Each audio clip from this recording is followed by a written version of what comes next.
हल्द्वानी में सीएम धामी का जोरदार स्वागत। बीजेपी कार्यकर्ताओं ने किया स्वागत। नकल विरोधी कानून को लेकर निकली आभार रैली में हुए शामिल।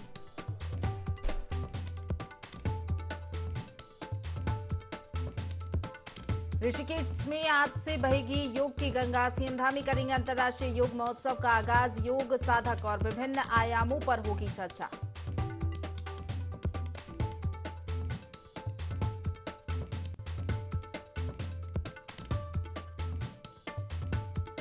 हरिद्वार के ऋषिकुल मैदान में होली मिलन का हुआ आयोजन। पूर्व प्रदेश अध्यक्ष मदन कौशिक के नेतृत्व में हुआ मिलन। हजारों लोग हुए शामिल। जोशीमठ के मारवाड़ी थैंक मोटर मार्ग पर सड़क हादसा। 70 मीटर नीचे खेतों में गिरा वाहन। हादसे में 2 बारातियों की मौत, 10 घायल।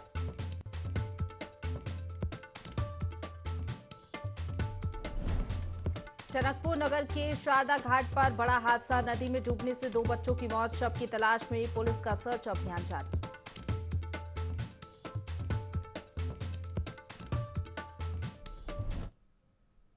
नमस्कार, बहुत स्वागत है आप सभी का। देवभूमि लाइव देख रहे हैं आप। आपके साथ मैं हूं प्रशंसा। तो चलिए सीधा रुख करेंगे मुख्यमंत्री पुष्कर सिंह धामी का हल्द्वानी से। बेटा है, बेटी है, उसको और उसके माता पिता को कैसा लगता होगा। भाइयों बहनों, आपके हिस्से की सफलता जिसके लिए आपने दिन रात प्रयास किया है, कोई और लाभ न उठा सके। इसके लिए कड़े से कड़े कानून को बनाने के लिए हमने संकल्प लिया और ये कदम उठाए। इन्हीं कदमों के अंतर्गत प्रतियोगी परीक्षाओं में नकल रोकने के लिए हमने पूरे देश का, पूरे भारत का सबसे कड़ा नकल विरोधी कानून बनाया है। भाइयों बहनों,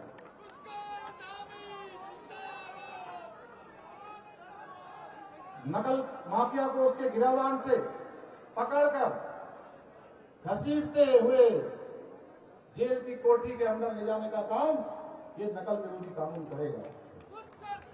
मैं अपने युवा साथियों से कहना चाहता हूं कि आप लोग अब निश्चिंत रहें। अब मेरे किसी भी युवा साथी के साथ, किसी भी भाई बहन के साथ जो परीक्षाओं की तैयारियां कर रहे हैं, उनके साथ अब भविष्य में किसी भी प्रकार का कोई खिलवाड़ नहीं होने दिया जाएगा। भाइयों बहनों, हमारे लिए राज्य की जनता का हित सर्वोपरि है और हमारा हर एक फैसला जन भावनाओं के आधार पर लिया जा रहा है, क्योंकि हमारी सरकार का सदैव प्रयास रहा है कि हम समाज के हर वर्ग के जीवन के स्तर को ऊंचा उठाने का काम करेंगे। और पिछले साल भाइयों बहनों 5 नवंबर को 2021 को बाबा केदार की भूमि से माननीय प्रधानमंत्री नरेंद्र मोदी जी ने उस पुण्य भूमि से कहा था, उनके मुंह से ये शिव रूपी शब्द निकले थे कि 21वीं सदी का तीसरा दशक उत्तराखंड का दशक होगा। भाइयों बहनों, इस संकल्प को धरातल पर उतारने के लिए आप और हम सब मिलकर काम कर रहे हैं।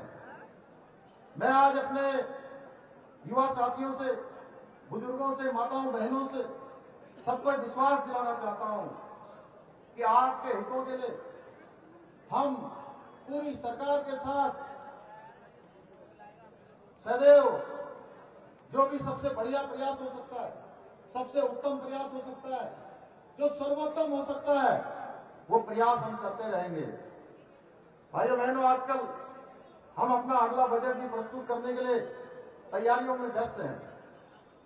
हमारी सरकार का प्रयास है कि आने वाला बजट जहां रोजगार पर केंद्रित हो, युवाओं को केंद्रित हो, हम ऐसा बजट लाने का प्रयास करेंगे कि जो नकल करने वाले लोग हैं, ऐसे लोगों को कहीं उस पर कोई स्थान नहीं मिलने वाला है। प्रदेश के युवाओं की आशाओं और आकांक्षाओं के अनुरूप ये बजट हम लेकर आएंगे। हम आने वाले बजट में हमारी मातृशक्ति बहनों को आत्मनिर्भर बनाने का कार्य करेंगे। किसानों को आत्मनिर्भर बनाने के लिए उनके चहुमुखी विकास के लिए खुशी प्रदान करने का प्रयास करेंगे। भाइयों बहनों, मेरी और मेरी सरकार का ये निरंतर प्रयास है कि आम लोगों के जीवन को सुगम बनाया जा सके।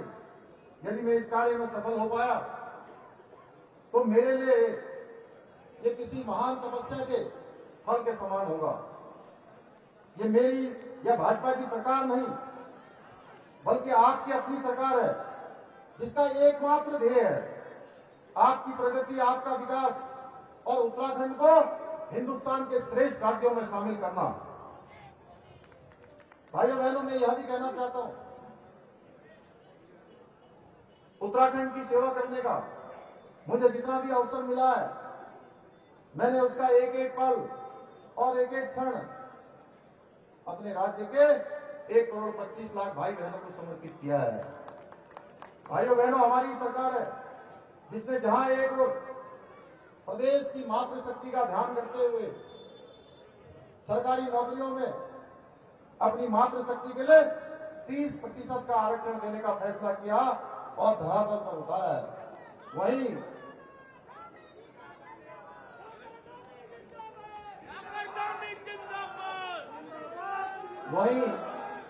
भाइयों बहनों, हमारे खिलाड़ियों के लिए हमने फिर से खेल कोटा भी पुनः प्रारंभ करने का संकल्प लिया है। एक और जहां हमारी सरकार उत्तराखंड के सबसे पहले उत्तराखंड में नई शिक्षा नीति को हमने लागू किया है, दूसरी ओर हमने नई खेल नीति को लागू किया है और इतना ही नहीं, युवा खिलाड़ियों के लिए किए गए सभी वादों को पूरा करने का भी प्रयास किया है।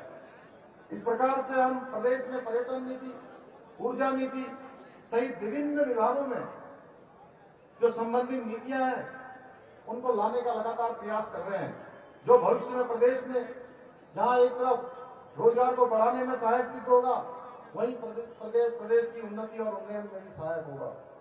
भाइयों बहनों, विपक्ष के लोग लगातार इन सब कामों में रोड़ा अटकाने का काम कर रहे हैं, क्योंकि उनको प्रदेश के विकास से कोई लेना देना नहीं है, उनमें इच्छा शक्ति की कमी है। हमारी सरकार द्वारा जो राज्य में नकल विरोधी कानून को कठोर निर्णय भी उनके गले नहीं उतर रहा है। वो बीच बीच में हमारे छात्रों को, छात्राओं को बरगलाने का काम करते हैं। भाइयों बहनों, पूछना चाहते हैं, इतने दिनों इनकी भी सरकार रही, क्या ये जांच इनको नहीं करानी चाहिए थी क्या? अगर ये जांच करवा दिए होते तो आज ये दिन देखना नहीं पड़ता, क्योंकि भविष्य में जो हम ये नकल विरोधी कानून लाए, यह विपक्ष द्वारा पोषित माफियाओं को पूरी तरह से नेस्तनाबूद करने का काम अगर कोई करेगा तो ये नकल विरोधी कानून करेगा। हमने पहली बार नकल करने वाले, कराने वालों और प्रक्रियाओं को सही प्रकार से लागू न करने वालों को जेल की काल कोठरी में डालने का काम किया है। इस प्रक्रिया में सरकार ने किसी को भी बख्शा नहीं है। भाइयों बहनों, भर्ती घोटालों की जांच हमारी सरकार करवा रही है और जांच निष्पक्ष हो, किसी भी अपराधी या माफिया को छोड़ा न जाए, यह भी सुनिश्चित करने के लिए मैं लगातार स्वयं इस सारे जांच की गतिविधियों की मॉनिटरिंग करता हूं, स्वयं मैं इनका परीक्षण करता हूं। हमारी जांच में किसी प्रकार की कोई कमी न रहे, कोई पक्षपात न हो, कोई माफिया, कोई अपराधी, कोई बड़ी पहुंच वाला इससे छूटे नहीं। इसके लिए भाइयों बहनों, हमने यह भी निर्णय लिया है कि माननीय उच्च न्यायालय के न्यायमूर्ति से पूरी जांच करने की निगरानी का अनुरोध किया है। इस कानून में हमने प्रतियोगी परीक्षाओं में नकल करवाने वाले और नकल करने वाले दोनों को ही कठोरतम सजा का प्रावधान किया है। आप समझ सकते हैं कितना कठोर कानून है, जहां नकल के अपराधियों को आजीवन कारावास होगा, 10 करोड़ का जुर्माना होगा और घोटाले से जो संपत्ति अर्जित की जाएगी पूरी की पूरी जब्त कर दी जाएगी। भाइयों बहनों, हमारी सरकार ने हाल ही में पीसीएस परीक्षा को सफलतापूर्वक संपन्न करवाने का कार्य किया है। इससे पहले लेखपाल पटवारी की परीक्षा भी शांतिपूर्ण तरीके से सफलतापूर्वक संपन्न हुई है। मैं बधाई देना चाहता हूं उन सबको कि जिन्होंने किसी बहकावे में न आकर हमारे प्रतियोगी परीक्षाओं में भाग लेने वाले 1,03,000 जो हमारे भाई बहन थे, उन्होंने बढ़ चढ़कर इन परीक्षाओं में भाग लिया है। भाइयों बहनों, इस परीक्षा को नकल प्रूफ बनाने के लिए हमारे प्रयासों की समस्त और लोगों ने सराहना भी की है। इसके बावजूद भी आज विपक्ष के पास कोई मुद्दा नहीं है, मुद्दा विहीन है विपक्ष। उन्होंने प्रदेश के भोले भाले युवाओं के कंधों पर बंदूक रखकर नकल विरोधी कानून पर सवालिया निशान लगाते हुए सरकार की छवि को धूमिल करने का प्रयास किया है। भाइयों बहनों, आज इस अवसर पर मैं यह भी कहना चाहता हूं कि कानून केवल और केवल, कई बार मुझे कुछ ऐसे लोग मिले, अपने सयाने लोग मिले, उन्होंने मुझसे कहा कि अरे भाई, कोई 10वीं में पढ़ने वाला, 8वीं में पढ़ने वाला, 12वीं में पढ़ने वाला अगर कोई बच्चा गलती कर देगा तो क्या उसको भी जेल भेज दोगे? तो मैंने कहा, हमने ये कानून केवल और केवल कॉम्पिटिटिव एग्जाम यानी कि जो प्रतियोगी परीक्षाएं हैं, उन परीक्षाओं के लिए बनाया। भाइयों बहनों, ये किसी भी स्कूल और कॉलेज की परीक्षाओं के लिए नहीं है। और कुछ लोग इस प्रकार का दुष्प्रचार भी कर रहे हैं, लोगों को भ्रम फैलाने का काम भी कर रहे हैं। उनके पास कुछ बचा नहीं है। भाइयों बहनों, आप देख रहे होंगे पिछले दिनों सीएम पुष्कर सिंह धामी ने खटीमा का दौरा किया। इस दौरान धामी ने खटीमा के लोहिया हेठ पावर हाउस का निरीक्षण किया। साथ ही कर्मचारियों से पावर हाउस की विद्युत उत्पादन व्यवस्थाओं का जायजा लिया। धामी ने पावर हाउस कर्मचारियों से चर्चा करके आवश्यक जानकारी ली। साथ ही पावर हाउस को पूरी क्षमता के साथ संचालित करने के निर्देश दिए।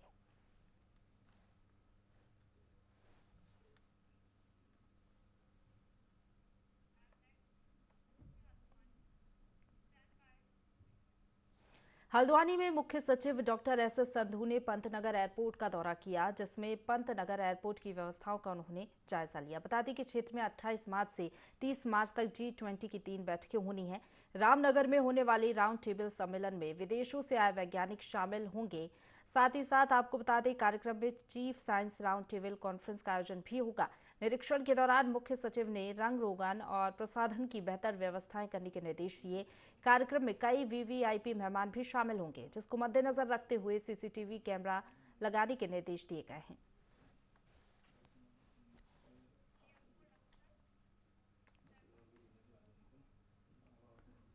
हरिद्वार में मुख्य अग्निशमन अधिकारी ने फायर सीजन को मद्देनजर रखते हुए अग्निशमन विभाग की मशीनें देखी और व्यवस्थाओं का जायजा लिया। बता दें कि गर्मियों में फायर सीजन शुरू हो जाता है। गर्मियों में अग्निकांड की घटनाएं ज्यादा सामने आती हैं, जिनसे निपटने के लिए अग्निशमन विभाग पहले से ही तैयारियां शुरू कर देता है। इसी कड़ी में हरिद्वार जनपद के अग्निशमन अधिकारियों ने विभाग की तमाम मशीनी व्यवस्थाओं का जायजा लिया, साथ ही जरूरी दिशा निर्देश दिए।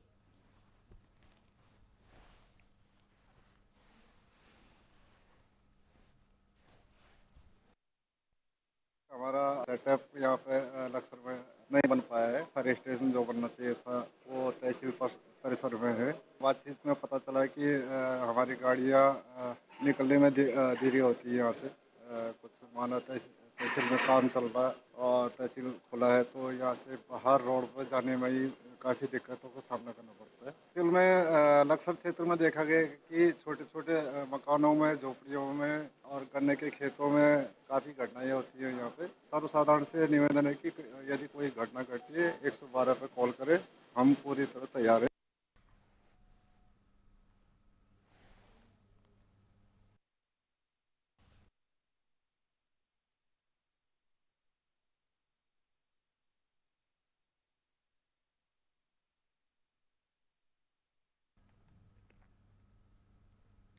आगे बढ़ेंगे। टनकपुर के शारदा घाट में 2 बच्चों की डूबने से मौत हो गई। शारदा घाट में स्नान करने पहुंची 3 बच्ची नदी के तेज बहाव की चपेट में आ गई। वहीं मौके पर एक बच्चा अपनी जान बचाते हुए वापस लौट आया और स्थानीय जल पुलिस को इसकी सूचना दी गई, जिसके बाद जल पुलिस और एसडीआरएफ ने रेस्क्यू अभियान चलाया। कोतवाल चंद्रमोहन सिंह ने बताया कि जल पुलिस और एसडीआरएफ की टीम दोनों बच्चों को खोजने के लिए सर्च ऑपरेशन चला रही है, पर अभी तक कोई सफलता नहीं मिल पाई है।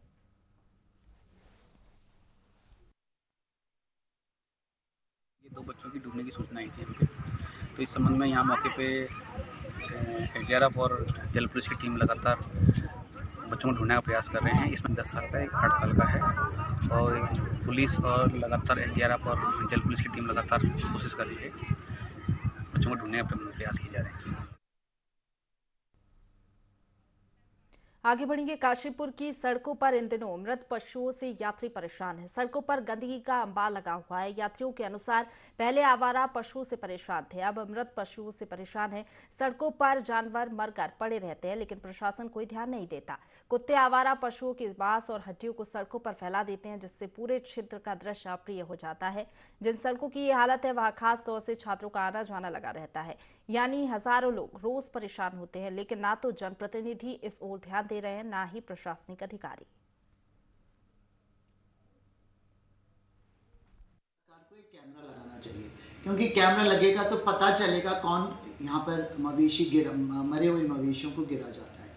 अब इतना बुरा हाल है कि इतने यहाँ पर इतनी तेजी, क्योंकि बदबू आ जाती है। आज भी आप जागते हुए देखेंगे तो 3-4 एनिमल्स जो हैं, मवेशी जो हैं, मरे पड़े हैं। और उनमें सड़न पैदा होती है, बदबू होती है, कुत्ते आ जाते हैं सामने, और मोटरसाइकिल वाले तो कुत्तों से टकरा कर गिरते हैं। कभी कभी ऐसा होता है कि मोटरसाइकिल वाले स्पीड में निकलते हैं उस बदबू से बचने के लिए, तो आगे जाके एक्सीडेंट हो जाता है। तो एक ट्रक पलटा हुआ था, ट्रैक्टर पलटा हुआ था परसों इसी बात पर के लिए कि क्योंकि उससे बदबू आई तो वो उसने तेज स्पीड में करा तो वो बस कंट्रोल से बाहर हो गया। प्रशासन न शासन किसी के कान पे जू नहीं रह गई। तो एसडीएम साहब ने कहा था यहाँ दीवार बना देंगे, ऊंची दीवार बन जाएगी तो कोई गिरा नहीं पाएगा, लेकिन ऐसा कुछ भी नहीं हो रहा है और बहुत बुरा हाल है। तो मगर हम लोगों का तो ये प्रयास रहता है कि यदि हमसे कोई कहता है, हमारे पास कोई आता है, तो हम उसको तुरंत व्यवस्था यहाँ से नगर निगम से बनवाते हैं, और जहाँ भी उसको मवेशी को डाला जाता है वहाँ पूर्णतः जेसीबी गड्ढा खोदती है। उसके बाद 5 से लेकर 10 किलो नमक हम उसके ऊपर डलवाते हैं, और उसके ऊपर जो गड्ढा जो मिट्टी होती है उसको हम पूर्णतः उसको ढक देते हैं। हम विधिवत रूप से उसको कार्य करते हैं, लेकिन आपका कहना है कि मवेशी इधर उधर पड़े रहते हैं, वो हमें भी जानकारी नहीं है। जो इधर उधर गांव के अपने जो पर्सनल जो पालतू जानवर है, वो अगर वो लोग डालकर जाते होंगे, इस पर आने को बार कार्रवाई भी हुई है, और भविष्य में हम लोग बहुत जल्द जहाँ जिस जगह पर आप बता रहे हैं, पूर्व में भी मैंने कहा था कि हम उसको बाउंड्री के लिए हम प्रयत्नरत हैं और प्रयास कर रहे हैं कि हमारे पास पैसा हो तो हम बहुत जल्द उसका निर्माण बाउंड्री के रूप में इस खाली जगह का हम करा दें, जिससे कि लोग अनायास ही बिना सोचे समझे जो जानवर मरे हुए डाल के जाते हैं वो बंद किया जाए।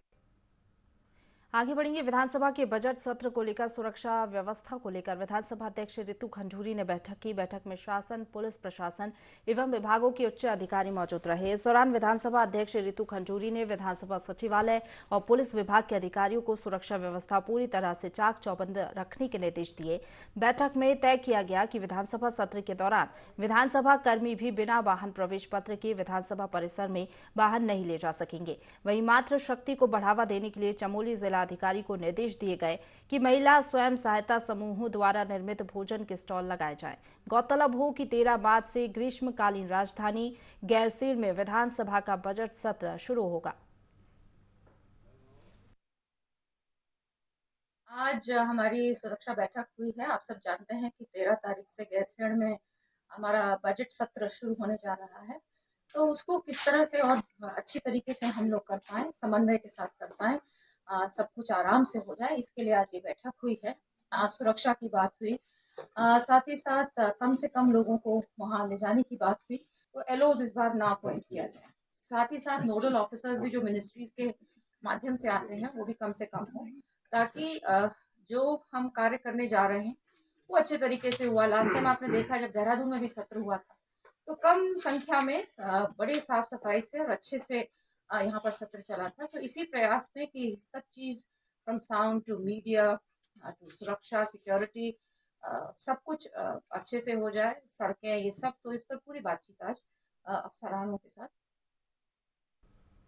उत्तराखंड में मनरेगा कर्मचारी एक बार फिर हड़ताल की तैयारी में है। मनरेगा कर्मचारी संगठन के प्रदेश अध्यक्ष सुंदर मणि सेमवाल ने डुंडा ब्लॉक कार्यालय में एक प्रेस वार्ता को संबोधित करते हुए कहा कि पिछले साल 2022 में मनरेगा कर्मचारियों ने नियमितीकरण की मांग को लेकर 84 दिनों तक हड़ताल की थी, जिस पर सरकार ने उनको मानदेय बढ़ाने और हड़ताल के दिनों में वेतन देने की मांग को मानते हुए मनरेगा कर्मचारियों का धरना समाप्त करवाया था। लेकिन एक वर्ष बीत जाने के बाद भी मनरेगा कर्मचारियों का ना तो मानदेय बढ़ाया गया है और न ही हड़ताल के दिनों का वेतन मिल पाया है। यही कारण है कि अब मनरेगा कर्मचारी अपने हड़ताल के 84 दिनों का मानदेय को लेकर प्रदेश व्यापी आंदोलन करने वाले हैं। मनरेगा कर्मचारियों द्वारा जो 2021 में हड़ताल हुई थी, हम लोगों की 84 दिन की हड़ताल थी। हड़ताल को समाप्त इस बेस पे कराया गया था कि आपको हड़ताल अवधि का मानदेय दिया जाएगा, लेकिन अब तक वह वेतन हमें नहीं मिला है। जबकि माननीय मुख्यमंत्री श्री पुष्कर सिंह धामी जी ने 31 दिसंबर 2021 की कैबिनेट में यह निर्णय लिया था कि मनरेगा कर्मी को हड़ताल अवधि का वेतन मिलेगा और माननीय मुख्यमंत्री जी दोबारा कैबिनेट में दोबारा से मुख्यमंत्री बने हैं, परंतु अभी तक उनके आश्वासन ही मिल रहे हैं। बार बार हम मुख्यमंत्री जी से मिले हैं, माननीय कैबिनेट मंत्री गणेश जोशी जी से भी मिले हैं और उन्होंने भी आश्वासन दिया कि आप लोगों को हड़ताल अवधि का वेतन दिया जाएगा। परंतु इतना समय हो चुका है, 1 साल से ऊपर हो गया है, दूसरा 2 साल होने वाले हैं, अब तक हम लोगों को हड़ताल अवधि का वेतन नहीं मिल रहा है। पूरा प्रदेश इससे बहुत दुख व्यक्त करता है। इसी के साथ बुलेटिन में फिलहाल इतना ही। खबरों का सिलसिला लगातार जारी है, आप बने रहिए हमारे साथ।